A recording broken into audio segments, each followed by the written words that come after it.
Okay, I want to see this actually. Anyone else really enjoy watching AMP? AMP has built an absolute empire from their group. And with their content taking over the whole scene by a storm, Agent, Chris, Davis, Duke, Phantom, and Kai Cenat are all engineering a pack-full squad. Hi, I'm Saya G, and I make weekly commentary content on things that I find interesting myself. Today, we will experience the rise of AMP and its members. So let's take it to the beginning. AMP is a group that started in 2020. It was originally composed of rising 2K Twitch streamers. The streamers were Davis, the Duke, Agent, and Phantom. They started by creating collaborative content left and right, and mostly feeding their audience sports-related content. The content had less structure during its time, but was still enjoyable even for me to watch. They were all well-established great men of color that eventually produced over 140 videos to this day on that channel. And when I looked, I could only find one video on that channel that had less than 1 million views. I give my respect to this group, and even RDC World, for putting the word on to how black people impact the entertainment industry. And speaking of talent, let me introduce you to Kai Cenat. Came hard on YouTube. Kai Cenat right now, in my opinion, is the face of the group, and I don't think there's any denying that. And despite being the most recent member to join, Kai has struck the whole content creation world by a storm. I want to go ahead and call him the Kevin Hart of YouTube. Both high energy, both funny, and both unbelievably short. That's a lie. I cheated. Let's But don't let his height fool you, because what he lacks in bone length, he makes up for in personality. We need to recognize that Kai Cenat started off a little bit differently than his fellow members of AMP. He was one of the few people that I know that attempted to make funny Facebook and Instagram skits. Jimmy, shut up. Kai, shut the cup, you thought ass. You can't stop. It's Do y'all remember the Vine and Instagram video era? That was quite a time to be alive. And during prime Vine days, one-person skits ran the platform. The good part about Kai is that his personality never changed. In his older videos, he was highly energetic and very likable, and he took this personality and ran with it. Eventually, he brought his personality over to YouTube. But I will say that his rise to fame can be attributed to the grind that he put in. And one thing I will say, his voice or face has not changed one bit since 2018. But his energy hasn't either. And with time, he started creating prank videos doing the stereotypical all caps titles with Gone Wrong that took over YouTube. But Kai was on a mission. He kept this level of content going for 2 years. And while he had fairly inconsistent uploads for a small amount of time, moving to college and uploading his pranks became the beginning of his amazing career. A lot of people think that AMP made their members' careers. Every member was successful and had their own audience before AMP was started. Except maybe Chris, but he was their editor. And we'll get into that in a moment. AMP only elevated their members, like how Kai's content elevated. His extreme college ding-dong ditch pranks were the first real videos he made to take off. And with nearly all of his videos being pranks, they led to a consistent 6-figure view count on most videos he uploaded. But no one knew that he was getting ready to kick in the second gear. And that gear set when he dropped out of college. Emotional. Dropping out changed his life. And from then on, he really began to blow his career up. Prank after prank, challenge after challenge, Kai was hungry, and he was building an absolute empire, averaging nearly 500,000 views a video before he eventually got recognized by the group that he is in now. Phantom reached out to him and they collaborated. Kai Cenat went to stream on Twitch in 2021, and as you can see now, Kai Cenat is FaceTiming Drake, hanging with Uzi. He's also the most subscribed streamer of all time on Twitch, and he also got banned from that same platform. Kai has also not slowed down any of his content, so I hope he doesn't feel a massive sense of burnout with how consistent he's been for years. But Kai, congratulations. You made it, my boy. Just like your homeboy Davis. I think Davis is the butt of every joke in the group, and from the videos, he seems pretty easy to pick on, which is why everyone plays with him. After all, he scared his audience with beef with Duke Dennis. But I'm always just fall back in situations, and I'm just letting y'all know right now, I'm not gonna just fold every time, bro. He's clumsy. It seems like he would have been good at Smash Bros. But if you're black, then you know that cooking someone is a form of black love. Because Davis, he's a great member of AMP and an original member. He's held true to his character through all this time. He's what I would call the average guy. Don't let that stop you from watching him, because Davis's content and personality is entertaining. He's laid back but funny when he wants to be. I think he's like the extroverted introvert. And from going off of 2K content on Twitch and eventual reaction content, Davis has put in a heavy grind on both these platforms. During his old days, he was a respectable 2K content creator, often giving his fans tips on the best builds for the game and playing against fellow creators at some point. Watching Davis grow has been amazing. He's actually grown to the level where he now collaborates with Gideon, plays pranks on rappers like Akon, and even got to enjoy spending some time at the NFL Combine, where he got to showcase his lack of athleticism. But speaking on athleticism, I feel like we have to mention Duke Dennis. The Black Duke. D-Block Duke is the pretty boy of the group, but also the uncle. If it isn't him taking your girlfriend, it's him displaying his insane athleticism for a content creator in general. This fame did not occur overnight. He actually started off by marching with Martin Luther King. That is But crazy. Duke also started out his career playing 2K, which 2K was the game you wanted to play if you wanted to grow as a black YouTuber or streamer.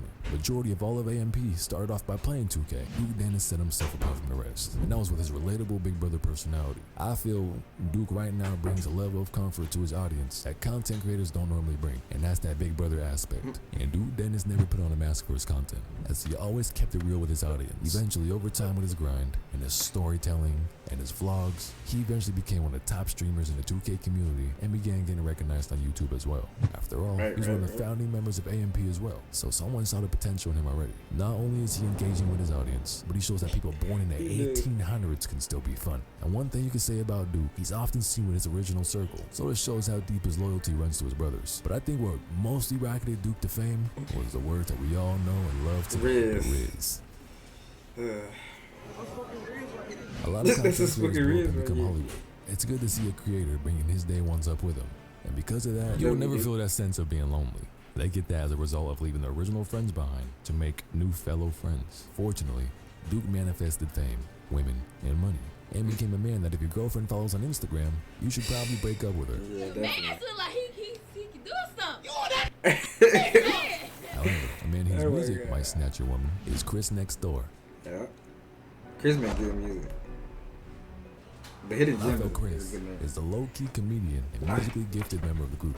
I want to be one of the few creators to recognize that this man is actually musically talented, even to the point where I personally enjoy him for his music more than I enjoy his content. That's not His to say content is content's good. bad, because it isn't by any means. He often brings life to the AMP videos that he's in. And I'll say this, big shout out to 21 Savage for bringing the potential out of Chris that Chris himself likely didn't realize that he had. Shout out to Chris. Niggas said stream on. Chris had a bit more interesting of a career start than the other members did.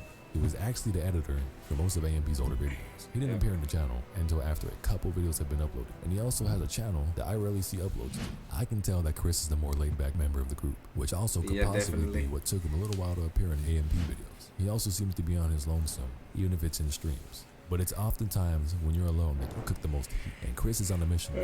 I think he's brewing and preparing for a major jump in his career soon. But at the early think so. days, Chris is going to blow up one way or another. Maybe soon, he can make moves like Agent. That nigga agents.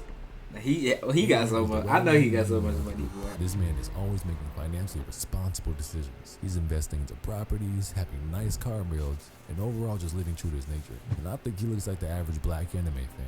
But I noticed he is the responsible big brother of the whole group. He's also always giving free game on his podcasts. But before podcasts took place, I remember watching Agent. He was big as hell. Man, oh my God. With time, He he was eventually big. lost all of his weight. Now this man I'm gives glad he lost Duke his weight. a run for his money. So congrats to Agent for that. In the beginning, he was eating a lot of beef. I don't know But about eventually, that. the only beef he had was his beef with Pretty Boy Fredo. And that was a beef to remember too. It was one of the few beefs I've ever seen that was one-sided. And that one side was in Agent's favor. Agent has a different personality from everyone in the group. But his mindset is a business mindset, and that's what makes him successful, and will keep him successful even far after YouTube. Agent is also the first YouTuber that I've ever seen that hit puberty backwards. Listen how deep his Man. voice was before now. Sends me a challenge, I play that person. Now the whole point is that I'm meant to be facing you guys and to see how well my record holds up. One thinks they could take me. Just pull up to the track. We can do it, bro. Let's pull up to Because of his work and his Bruh. drive, he brought all of these men together to create one of the best content groups today. But with a plan, W agent. you need someone that can help execute it, which is where fandom comes to play. Yep. Phantom such a W. He, man. Fandom's a mastermind. While Agent technically created the group, Fandom was the If he main could find, if he could find another person like Kai, 50 subs type shit, like I put up his stream and shit, like yo, bro. like if he can help a nigga go up and they like Kai, Most of it'd be Kai cool. was crazy too. It'd be crazy. Davis too was like, for me, everybody was mad small. I was always like trying to like playmaker. and he is also musically talented, and I think he could make an honest, real career out of his music if he really wanted to. Another thing I will say is that Phantom is a true entertainer. This man is able to make entertainment out of anything you throw at him, and I think it's the way he reacts to things that sets him apart.